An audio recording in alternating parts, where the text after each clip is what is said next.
Hello dear students, this is Neeraj Paul from LPM Public School, Gola Bazar, Gorakhpur. I welcome you to online classes. Dear students, today I am going to explain chapter 2.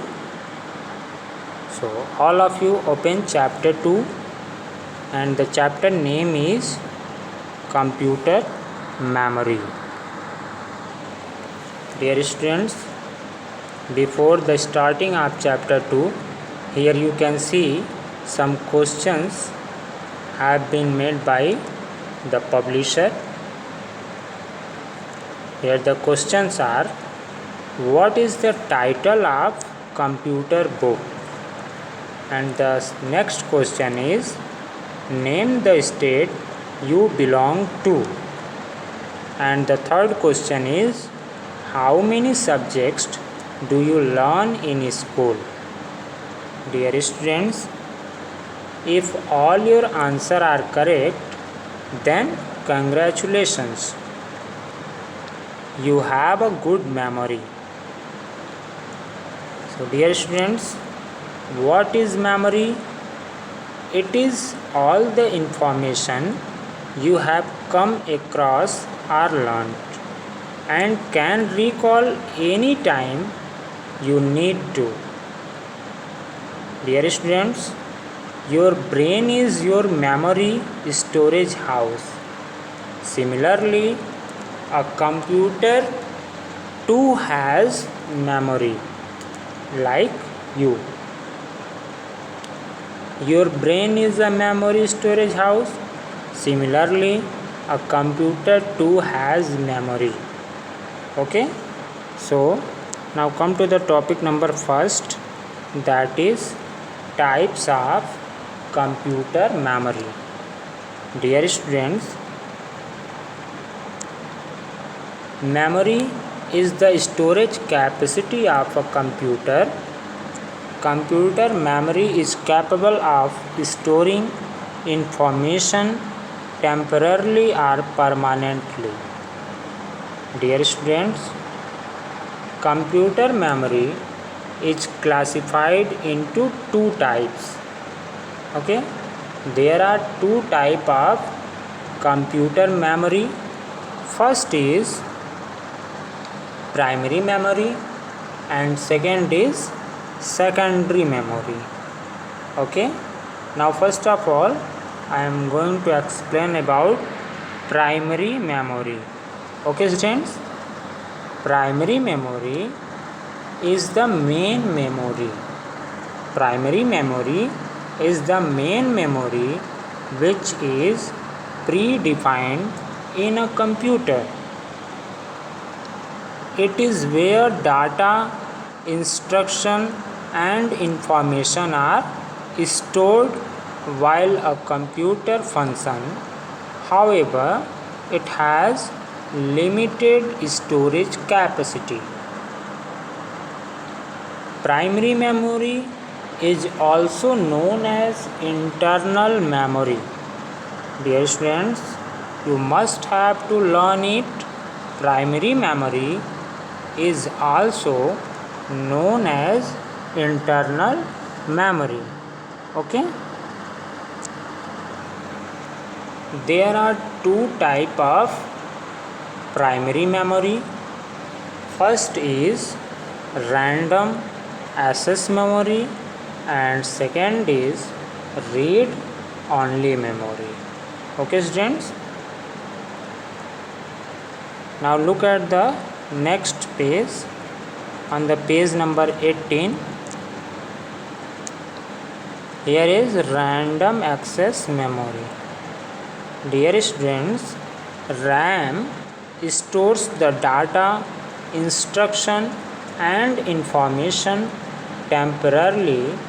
When you turn off the computer, the information and data stored in the memory is lost.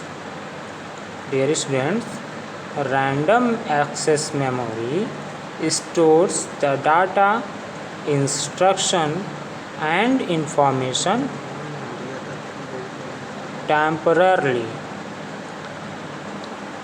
When you turn off the computer, the information and data stored in this memory is lost. Dear students, when a computer starts, the operating systems being loading into RAM.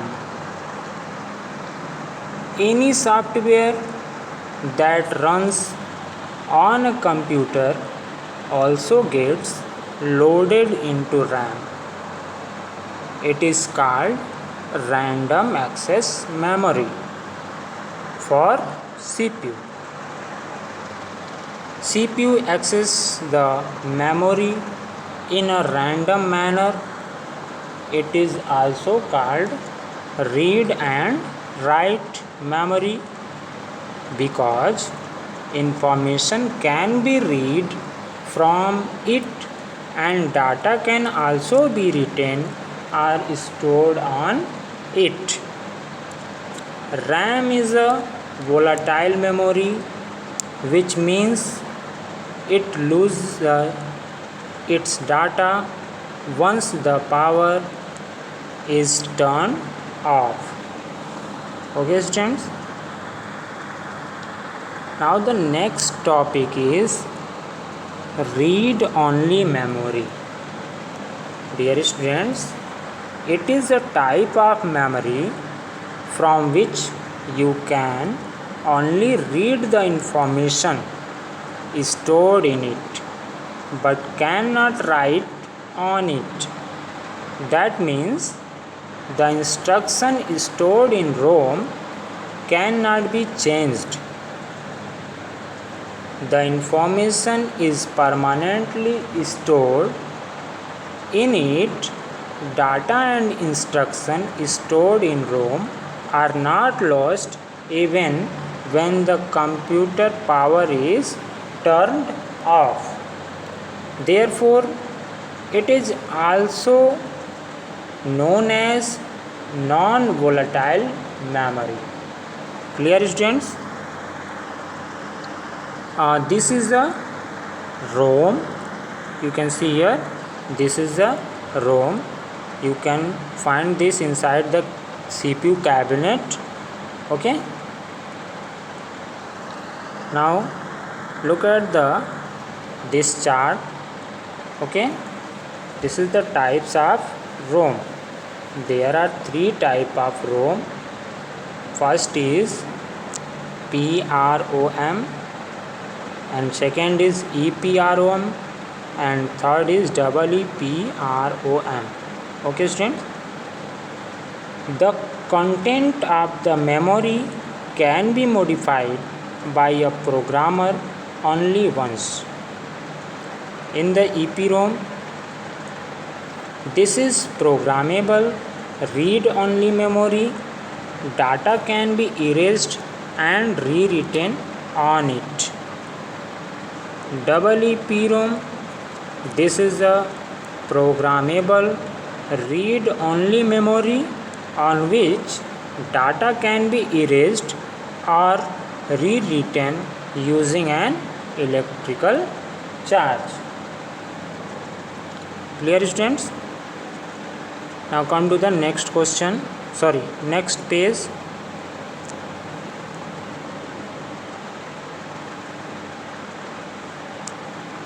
Second topic is secondary memory. Dear students, primary memory has limited capacity, so you need some additional storage devices to store the data.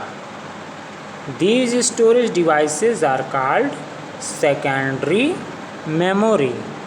And dear students, secondary memory is also known as external or auxiliary memory. The data stored in the external memory is not lost even when the computer is turned off.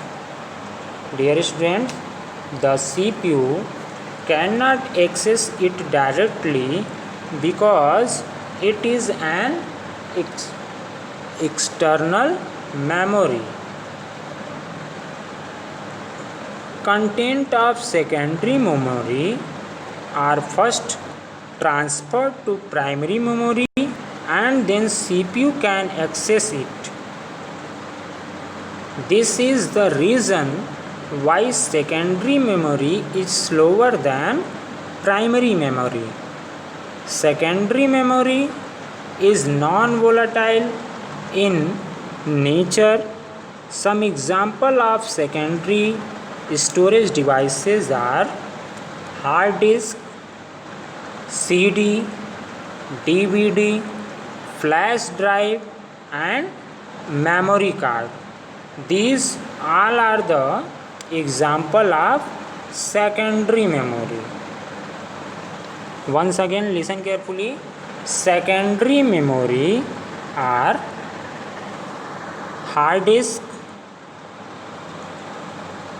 CD, DVD, flash drive, pen drive and memory card. These all are the secondary memory. Now dear students, our next topic is memory units. Okay, memory units. Dear students, whatever information you enter into a computer, it is stored in the form of 0 and 1, which are known as binary digits or bits. A group of 8 bits is known as 1 byte. Bit is the smallest unit of computer memory. Binary language is the only language that a computer understands. Dear students, different type of memory units of a computer are shown below. This is the table of computer memory. You can see here. Look here students. 8 bits is equal to 1 byte. 1024 bytes is equal to 1 kilobyte. 1024 kilobyte is equal to 1 megabyte. 1024 megabyte is equal to 1 gigabyte.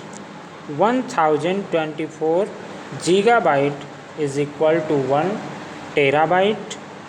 1024 terabyte is equal to 1 petabyte, and 1024 petabyte is equal to 1 exabyte, and 1024 exabyte is equal to 1 zettabyte, and 1024 zettabyte is equal to 1 yottabyte. Okay students, this is the different memory units of a computer. Now dear students, here you can see, let's review. This is the homework for you. You have to search out the answer and you have to fill in your book. Okay, next is our next topic is hard disk. Okay,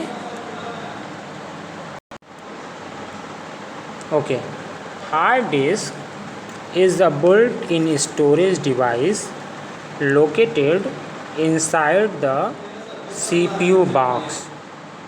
Okay,